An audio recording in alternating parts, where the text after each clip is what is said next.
सतयुग की बात है। देवताओं और असुरों के बीच वर्षों से युद्ध चल रहा था। एक बार ऐसा समय आया जब देवताओं की शक्ति क्षीण हो गई, उनकी पराजय होने लगी। स्वर्गलोक पर असुरों का अधिकार होने लगा। देवताओं के राजा इंद्र अत्यंत चिंतित हुए। वे सभी देवताओं को साथ लेकर क्षीरसागर में भगवान विष्णु की शरण में पहुँचे। इंद्र ने विनम्र होकर कहा, प्रभु, असुरों की शक्ति बढ़ती जा रही है, हम युद्ध में पराजित हो रहे हैं, हमारी रक्षा का उपाय बताइए। भगवान विष्णु ने शांत स्वर में कहा, हे देवताओं, अमरत्व और शक्ति प्राप्त करने का एक ही उपाय है, क्षीरसागर का मंथन।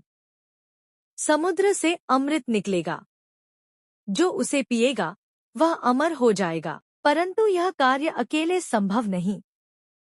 तुम्हें असुरों के साथ मिलकर यह कार्य करना होगा। देवता असमंजस में थे, परंतु और कोई उपाय न था। वे असुरों के राजा बलि के पास गए और अमृत पाने का प्रस्ताव रखा। अमर होने का लोभ सुनकर असुर तुरंत तैयार हो गए। अब प्रश्न था, मंथन कैसे हो? भगवान विष्णु ने मार्गदर्शन दिया। मंदराचल पर्वत को मथानी बनाओ और नागराज वासुकी को रस्सी। देवता और असुर मिलकर मंदराचल पर्वत को समुद्र तक लाए। पर जैसे ही पर्वत को समुद्र में डाला गया, वह भारी होने के कारण डूबने लगा। तब भगवान विष्णु ने कूर्म, कछुए का अवतार धारण किया। वे समुद्र की गहराई में जाकर अपनी विशाल पीठ पर पर्वत को संभालकर खड़े हो गए। पर्वत अब स्थिर हो गया। मंथन प्रारंभ हुआ। असुरों ने वासुकी के मुख की ओर स्थान लिया और देवताओं ने पूंछ की ओर। जैसे जैसे मंथन होता गया, समुद्र में भयंकर हलचल मचने लगी। लहरें ऊंची उठने लगी, आकाश में बिजली चमकने लगी। सबसे पहले समुद्र से निकला भयंकर विष, हलाहल। वह इतना प्रचंड था कि उसकी ज्वाला से तीनों लोक जलने लगे। देवता और असुर घबरा गए। वे तुरंत भगवान शिव के पास गए और सहायता मांगी। भगवान शिव ने संसार की रक्षा के लिए वह विष अपने कंठ में धारण कर लिया। माता पार्वती ने उनके कंठ को पकड़ लिया ताकि विष नीचे न उतरे। विष के प्रभाव से उनका कंठ नीला पड़ गया और वे नीलकंठ कहलाए। सृष्टि बच गई। अब मंथन पुनः आरंभ हुआ। धीरे धीरे समुद्र से अनेक अद्भुत रत्न निकलने लगे। सबसे पहले प्रकट हुई दिव्य गाय कामधेनु। फिर उच्चैश्रवा नामक श्वेत अश्व निकला।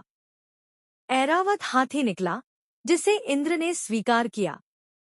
कल्प वृक्ष निकला, जो हर इच्छा पूरी करने वाला था। कौस्तुभ मणि निकली, जिसे भगवान विष्णु ने धारण किया। चंद्रमा निकला, जिसे भगवान शिव ने अपने मस्तक पर स्थान दिया। वारुणी देवी प्रकट हुईं। अप्सराएं प्रकट हुईं। अंततः देवी लक्ष्मी प्रकट हुईं। उन्होंने भगवान विष्णु को पति रूप में स्वीकार किया और पुनः देवताओं की कृपा लौटी। मंथन जारी रहा। अंत में समुद्र से प्रकट हुए आयुर्वेद के देवता धन्वंतरी, जिनके हाथ में अमृत से भरा कलश था। अमृत देखते ही असुरों ने छलांग लगाई और कलश छीन लिया। देवता चिंतित हो उठे। तब भगवान विष्णु ने मोहिनी का रूप धारण किया, एक अद्वितीय सुंदर स्त्री के रूप में। असुर मोहिनी के सौंदर्य पर मोहित हो गए। मोहिनी ने कहा, यदि तुम सब शांत बैठो तो मैं अमृत समान रूप से बांट दूंगी। असुर सहमत हो गए। मोहिनी ने चतुराई से देवताओं को अमृत पिलाना आरंभ किया। एक असुर, जिसका नाम राहु था, देवताओं का रूप धारण कर पंक्ति में बैठ गया। जैसे ही उसने अमृत की कुछ बूंदें पीं, सूर्य और चंद्रमा ने उसे पहचान लिया और मोहिनी को संकेत दिया। तुरंत भगवान विष्णु ने सुदर्शन चक्र से उसका सिर धड़ से अलग कर दिया। अमृत के प्रभाव से उसका सिर अमर हो गया। वह राहु कहलाया और धड़ केतु। जब असुरों को ज्ञात हुआ कि उनके साथ छल हुआ है, तो भयंकर युद्ध छिड़ गया। परंतु अब देवता अमृत पीकर शक्तिशाली हो चुके थे। उन्होंने असुरों को परास्त कर स्वर्गलोक पुनः प्राप्त कर लिया। इस प्रकार समुद्र मंथन पूर्ण हुआ। देवताओं को अमरत्व मिला, संसार को अनेक दिव्य रत्न मिले और यह सिद्ध हुआ कि कठिन परिश्रम, धैर्य और बुद्धि से असंभव कार्य भी